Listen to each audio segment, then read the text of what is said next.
बीच एक और बड़ी खबर है इंदौर से। देखिए, नाथूराम गोडसे के समर्थन में यहां पर नारेबाजी हुई है और इस पर सियासत गर्मा गई है। हिंदूवादी संगठनों की नारेबाजी पर मध्य प्रदेश कांग्रेस ने सवाल उठा दिए। क्या गांधी विरोधियों को पनाह दे रही है बीजेपी सरकार? ये सवाल पूछा गया है। नरेंद्र सलूजा पुलिस अफसरों की मौजूदगी में नारेबाजी हुई है, कोई कार्रवाई नहीं की गई है, ये भी बात कही गई। क्या मध्य प्रदेश में नाथूराम गोडसे जिंदाबाद के नारे लगाने की छूट है? ये भी सवाल नरेंद्र सलूजा ने पूछा है। तो इस वक्त की बड़ी खबर कि इसको लेकर सियासत मध्य प्रदेश में इस वक्त बेहद ज्यादा तेज है। नाथूराम गोडसे के समर्थन में नारे लगाते और यह सब होता है पुलिस की मौजूदगी में। इससे समझा जा सकता है कि किस प्रकार महात्मा गांधी को गाली बकने वाले पहले महाराज को संरक्षण मध्य प्रदेश में दिया गया, किस प्रकार गृह मंत्री उनके बचाव में उतरे और किस प्रकार हम नाथूराम गोडसे जो राष्ट्रपिता महात्मा गांधी का हत्यारा है उसके समर्थन में पुलिस की मौजूदगी में नारे लग रहे हैं। क्या ये जायज है? और अभी तक इन नारे लगाने वालों पे पुलिस ने, शिवराज सरकार ने कार्रवाई क्यों नहीं करी? ये एक बड़ा सवाल खड़ा हो रहा है। नरेंद्र सलूजा को भी आपने सुना। मेरे साथ मेरे सहयोगी प्रमोद लगातार बने हुए भोपाल से, इंदौर से भी मेरे साथ मेरे सहयोगी वासु चौधरी जुड़ गए। सबसे पहले वासु, मैं आपके पास ही आना चाहूंगी क्योंकि नाथूराम गोडसे को लेकर हमने देखा है कि हमेशा से सियासत होती रही है। मध्य प्रदेश में भी पक्ष और विपक्ष आमने सामने रहा है। अब एक बार फिर से विपक्ष की ओर से जोरदार हमला बोला गया है। फिलहाल इस वक्त जो मौजूदा स्थिति, उसको लेकर क्या बड़ी बातें सामने आई हैं, जरा दर्शकों को बताएं।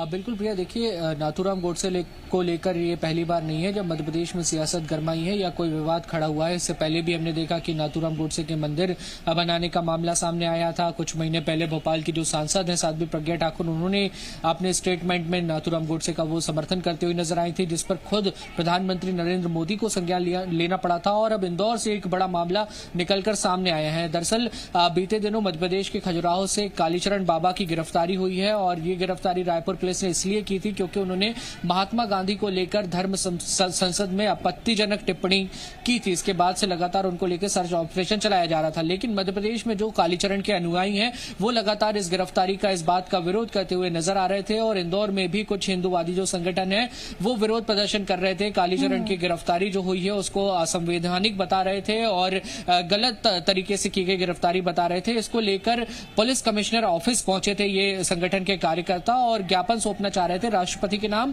और गृह मंत्री के नाम। इसी दौरान जब पुलिस अफसरों के बीच ये नारेबाजी का पूरा कार्यक्रम चल रहा था हिंदूवादी संगठनों का, तभी नाथूराम गोडसे के समर्थन में यहां पर नारे लगे हैं और इसको लेकर अब सियासत गर्मा गई है। कांग्रेस का इस पूरे मामले को लेकर यह कहना है कि पुलिस अफसरों के सामने ही नाथूराम गोडसे जिंदाबाद के नारे लगते हैं, इसके बावजूद अब तक कोई कार्रवाई नहीं की गई है। तो क्या मध्य प्रदेश में गांधी के हत्यारों को संरक्षण दिया जा रहा है या गांधी विरोधी जो लोग हैं उनको संरक्षण दिया जा रहा है? और क्यों इस तरीके की जो बातें हैं वो लगातार बीजेपी या बीजेपी से जुड़े हुए जो लोग हैं उनके द्वारा की जाती हैं, सामने आती हैं और इसके बावजूद विपक्ष हमलावर भी है। और प्रमोद, देखिए इस मसले पर लगातार जिस तरीके से विपक्ष अटैकिंग मोड में है, लगता नहीं कि सियासत से ये मुद्दा इतनी जल्दी जाएगा। कालीचरण की गिरफ्तारी और विपक्ष पूछ रहा है कि क्या मध्य प्रदेश की मौजूदा सरकार गांधी विरोधियों को पनाह दे रही है?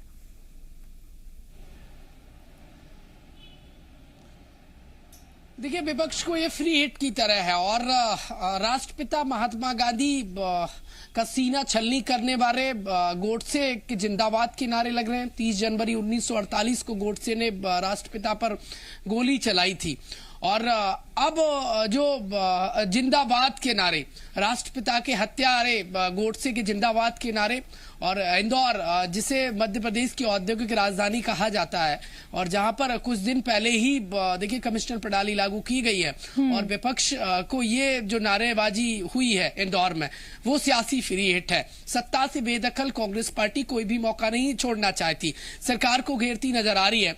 और ऐसा नहीं है, मध्य प्रदेश में जब जब गोडसे का नाम उठा है तब तब विपक्ष को मौका मिला है, चाहे वो ग्वालियर से लेके और अब इंदौर तक। ये जो जिस तरीके से गोडसे को लेकर महिमा मंडित करने का जो बात सामने आई है, कांग्रेस पार्टी कोई भी मौका नहीं छोड़ना चाहती। और गोडसे जिंदाबाद के इस नारे के बाद देखिए सर्दी के मौसम में सियासत बेहद गर्म है और बीजेपी को घेरने में लगातार कांग्रेस पार्टी जुट गई है और वो कह रही है कि पुलिस की मौजूदगी में राष्ट्रपिता के हत्यारे को महिमा मंडित और जिंदाबाद के नारे कैसे लगाए गए।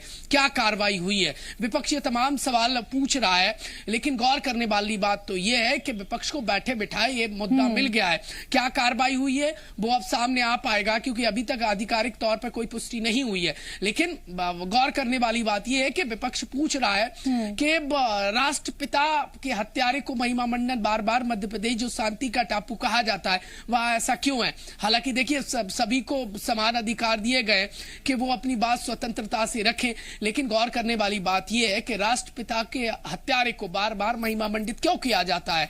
यह विपक्ष को तो कम से कम मौका मिल गया है और फिलहाल अब तक बीजेपी ने कोई स्टेटमेंट नहीं दिया है और लाजमी भी है, क्योंकि कोई भी देखिए इसका समर्थन नहीं करेगा। और पूरा ये विवाद कालीचरण महाराज की गिरफ्तारी के बाद उपजा है। उन्होंने जिस तरीके से धर्म संसद के अंदर जो बयान दिया था, उन्होंने जो बोले थे और जो कहीं ना कहीं कांग्रेस को मौका दे गए और फिर उनकी गिरफ्तारी मध्य प्रदेश में होना, वहां से कहीं ना कहीं बीजेपी को विपक्ष लगातार घेर रहा है प्रदेश और अब इंदौर में ये नारेबाजी विपक्ष को मौका दे दिया है। प्रमोद, इसी बात को थोड़ा और आगे बढ़ाते हैं वासु, प्रमोद ने जिक्र किया कि जब से इंदौर में कमिश्नरेट प्रणाली लागू है और उसके बाद ये घटना का सामने आना, जाहिर है कि विपक्ष सवाल उठा रहा है और ये भी पूछ रहा है कि पुलिस की मौजूदगी में ये घटना घटती है। पुलिस पर भी कई सारे सवाल। क्या पुलिस की ओर से अभी तक कार्रवाई को लेकर कोई जानकारी, कोई ऑफिशियल स्टेटमेंट? बिल्कुल प्रिया, देखिए लाजमी है कि जब पुलिस अफसर हैं वहां पे मौजूद थे, पुलिस का पूरा फोर्स वहां पर लगा हुआ था, ज्ञापन सौंपने पुलिस कमिश्नर के दफ्तर ही जो संगठन के कार्यकर्ता हैं जिन्होंने ये नारेबाजी की है वो वहां पर पहुंचे हुए थे और पुलिस अफसरों की मौजूदगी में ये पूरी नारेबाजी की घटना सामने आई है। हम लगातार वो वीडियो जो है वो अपने दर्शकों को दिखा रहे हैं। ऐसे में विपक्ष के द्वारा पुलिस स्टाफ पर भी सवाल खड़े करना लाजमी है, क्योंकि पुलिस कर्मियों के सामने जब नारे लग रहे थे तो उनको रोका क्यों नहीं गया। और जब पुलिस के सीधे संज्ञान में ये मामला आया है, भले ही किसी ने शिकायत नहीं की हो, भले ही कोई एफआईआर दर्ज कराने नहीं पहुंचा हो, तो क्या पुलिस स्वतः इस पूरे मामले पे संज्ञान नहीं ले सकती? क्योंकि जो महात्मा गांधी का कद है वो हमारे देश में सबसे बड़ा है, सर्वोपरि है। सिर्फ एक व्यक्ति ऐसे हैं जिनको हमने राष्ट्र पूछ रहा है कि आखिरकार प्रदेश में ऐसा क्यों हो रहा है। आप दोनों सहयोगी हमारे साथ बने रहिए। फिलहाल बीजेपी का पक्ष क्या है जरा ये भी हम जान लेते हैं। यशपाल सिसोदिया साहब ने हमें ज्वाइन किया है, बीजेपी के विधायक भी हैं, बहुत स्वागत सर आपका। और कांग्रेस पार्टी ने सवाल पूछा है कि क्या मध्य प्रदेश सरकार गांधी विरोधियों को पनाह दे रही है? क्या कहेंगे आप सिसोदिया साहब? हम गांधी विरोधी हैं, इस बात को लेकर के अगर कांग्रेस आरोप में मढ़ रही है तो हम तो कांग्रेस से सब पूछना चाहेंगे कि ऐसा कोई प्रमाण है क्या आपके पास कि जिससे आपको लगे है कि हमने कभी महात्मा गांधी का अपमान किया हो या हम महात्मा गांधी की श्रद्धा भाव प्रकट करने में कहीं हम कोताही बरतते हैं या हम मनमानी करते हैं। ये कांग्रेस कुछ तो भी राजनीति के नए फंडे तय कर रही है और उसमें हमको उन विषयों से जोड़ने की कोशिश कर रही है जिन विषयों से भारतीय जनता पार्टी की जो वैचारिकता है उससे कोई लेना देना नहीं है। बावजूद इसके जबरदस्ती कांग्रेस के लोग हमको किसी भी घटनाक्रम में जिस प्रकार से कटघरे में लाने की कोशिश कर रही है, कांग्रेस इसमें नाकाम रहेगी। ठीक है, कांग्रेस इसमें नाकाम रहेगी। अब कांग्रेस पार्टी इसको लेकर क्या सोचती है जरा ये भी समझते हैं। आप हमारे साथ बने रहिए। भूपेंद्र गुप्ता साहब भी हमारे साथ कांग्रेस पार्टी से इस वक्त जुड़े हुए। भूपेंद्र गुप्ता साहब आपका भी बहुत स्वागत। और बीजेपी ये कह रही है, यशपाल सिसोदिया ये कह रहे हैं कि जब आप सवाल उठाते हैं कि हम गांधी विरोधी हैं, तो क्या आपके पास प्रमाण है इसका?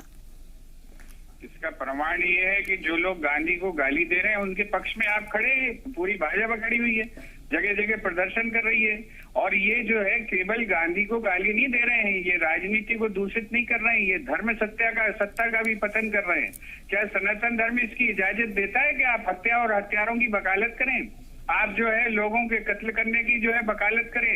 ये तो अभी जो है जब छत्तीसगढ़ ने एफआईआर दर्ज कर ली तो मजबूरी में 15 दिन बाद जो है उत्तराखंड सरकार ने भी दर्ज कर ली। क्या कार्रवाई की है ये बताना चाहिए इनको। ये कौन करवा रहा है ये सारे काम? और क्या ये भारत में जायज है? क्या हम एक दूसरे की हत्याओं की वकालत करें? वहाँ पर यानी कि आप भूपेंद्र जी ये कह रहे हैं कि संरक्षण कर दे रही है मध्य प्रदेश की सरकार? धार्मिक लोग हैं, इनको धार्मिक बनाया जा रहा है कपड़े पहना के। इस तरह का हिंसाचार क्या हमारे धर्म में कभी भी जायज है? ये तो संतों को इस पर बैठकर सभाएं करनी चाहिए और धर्म संसदों को जो बदनाम करने का जो एक षड्यंत्र और साजिश चल रहा है और भारत की हजारों साल की जो सनातन धर्म परंपरा का पतन किया जा रहा है, इस पर तो अब संत समाज को चिंतित होना चाहिए कि पाखंडी लोग और ड्रामा। ठीक है, इस पर जवाब मैं लूंगी यशपाल जी से, लेकिन मेरे साथ मेरे दो सहयोगी मौजूद हैं, प्रमोद भी मौजूद है और वासु भी मौजूद है। प्रमोद, वासु, अगर आप भी कुछ सवाल पूछना चाहें तो पूछ सकते हैं। अब बिल्कुल देखिए, अगर यशपाल जी जुड़े हुए हैं, हिंदू संगठन से जुड़े हुए लोगों ने ये पूरी नारेबाजी की है, तो क्या ये बीजेपी से जुड़े हुए कार्यकर्ता हैं? क्या बीजेपी ने अपने स्तर पर इंदौर में ये चीज पता करने की कोशिश की है? क्योंकि इंदौर एक बड़ा गढ़ भी बीजेपी का माना जाता है। यशपाल जी। प्रिया जी, हमारी भी तो प्रतिक्रिया ले लें। यशपाल जी, आपसे ही सवाल पूछा है। मैं सिर्फ ये कहना चाह रहा हूँ कि भूपेंद्र जी बड़े बड़े प्रमाण पत्र देने की कोशिश कर रहे हैं। जरा पूछ लीजिए कि ग्वालियर में गोडसे समर्थक चौरसिया जी को कमलनाथ जी की सरकार के समय में पीसीसी अध्यक्ष के नाते भी कमलनाथ जी ने कांग्रेस की सदस्यता क्यों ग्रहण करवा दिए? ये नहीं चलेगा। कड़वा कड़वा थू और मीठा मीठा गप। सर, लेकिन आपने उस सवाल का जवाब नहीं दिया जो वासु ने आपसे पूछा। बना सकते हैं तो भारतीय जनता पार्टी को आप कीचड़ कैसे और क्यों उछाल रहे हैं? ठीक है, प्रमोद ही बने हुए। प्रमोद भी कुछ सवाल पूछना चाहते हैं। यशपाल जी, कांग्रेस का ये आरोप है कि जिन लोगों ने इंदौर में नारेबाजी की है वो लोग बीजेपी से जुड़े हुए हैं। तो क्या आपकी पार्टी ने इंदौर में, आपका एक बड़ा गढ़ इंदौर माना जाता है, यहाँ पे आप लोगों ने कुछ जांच परख इस पूरे मामले की करने की कोशिश की है? सर, 24 घंटे हो चुके हैं इस पूरे मामले को सामने आए। देखिए, कांग्रेस किसी भी घटनाक्रम में सीधे भारतीय जनता पार्टी के प्रति जो आरोप मनाने की कोशिश कर रही है, चेष्टा कर रही है, कांग्रेस को हमेशा मुंह की खाना पड़ेगी। मुंह की खा भी रहा है, खाना पड़ेगी। भारतीय जनता पार्टी का ऐसे तत्वों से, ऐसे लोगों से कोई लेना देना नहीं होता है जो राष्ट्रपिता महात्मा गांधी का अपमान करे। ठीक है सर, बहुत धन्यवाद आप दोनों का हमारे साथ जुड़ने के लिए। प्रमोद, वासु, आपका भी बहुत शुक्रिया तमाम बातचीत और जानकारी हम तक पहुंचाने के लिए। तो देखिए,